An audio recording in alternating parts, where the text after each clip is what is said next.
Bharat UK మధ్య అతిపెద్ద వాణిజ్య ఒప్పందం కుదిరింది. యూకే పర్యటనలో ఉన్న ప్రధాని Narendra Modi UK prime minister Keith Starmer సమక్షంలో ఈ ఒప్పందంపై సంతకాలు జరగ్గా రెండు దేశాలకు ఇది ప్రయోజనకరంగా ఉండనుంది.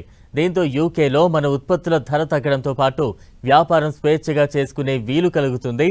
అదే సమయంలో మన దగ్గర కూడా యూకే మేడ్ కార్లు, స్కాచ్, వైద్య పరికరాల ధరలు తగ్గనున్నాయి.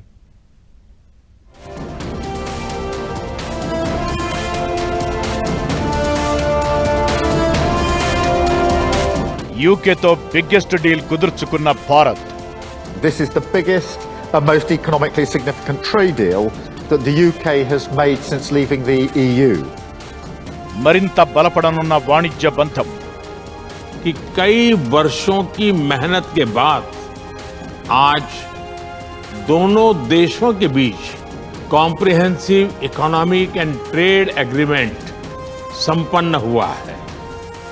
యూకేతో భారత్ వాణిజ్య ఒప్పందంపై సంతకాలు చేసింది. మన commerce minister Piyush Goyal, Britain వాణిజ్య మంత్రి జొనాథన్ రెనాల్డ్ ఈ డీల్ పై సంతకాలు చేశారు. ఈ ఒప్పందం ఉభయతారకంగా రెండు దేశాలకు పనిచేయనుంది.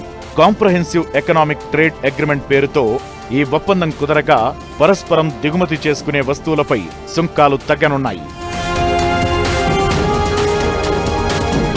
బ్రిటన్ నుంచి దిగుమతి చేసుకునే స్కాచ్ విస్కీ, కార్ల ధరలు తగ్గుతాయి. బ్రిటన్ నుంచి దిగుమతి చేసుకునే స్కాచ్ విస్కీపై ప్రస్తుతం దిగుమతి సుంకం 150% ఉంది. దీన్ని తొలుత 75% తగ్గించనుండగా వచ్చే 10 ఏళ్ల నాటికి 40% తగ్గిస్తారు.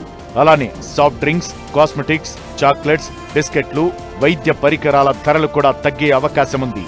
కార్లపై విధిస్తున్న 100% సుంకాలను ఇరు దేశాలు 10% తగ్గించనున్నాయి. దీంతో రానున్న రోజుల్లో వీటి ధరలు తగ్గే అవకాశముంది. ఇక మన వైపు నుంచి యూకేకి ఎగుమతయ్యే వస్తువులపై బ్రిటన్ పన్ను తగ్గించబోతోంది. దీంతో మన ఉత్పత్తుల ధరలు అక్కడ రేటు తగ్గనుంది. బంగారు నగలు, వజ్రాలు, లెదర్, వస్త్రాలు, పాదరక్షలపై సుంకాలు తగ్గనుండగా ప్రాసెస్ చేసిన ఆహార పదార్థాలు, బాస్మతి బియ్యం, టీ, మసాలాలను ఇంగ్లాండ్ మార్కెట్లో స్వేచ్ఛగా విక్రయించే వీలు కలుగుతుంది.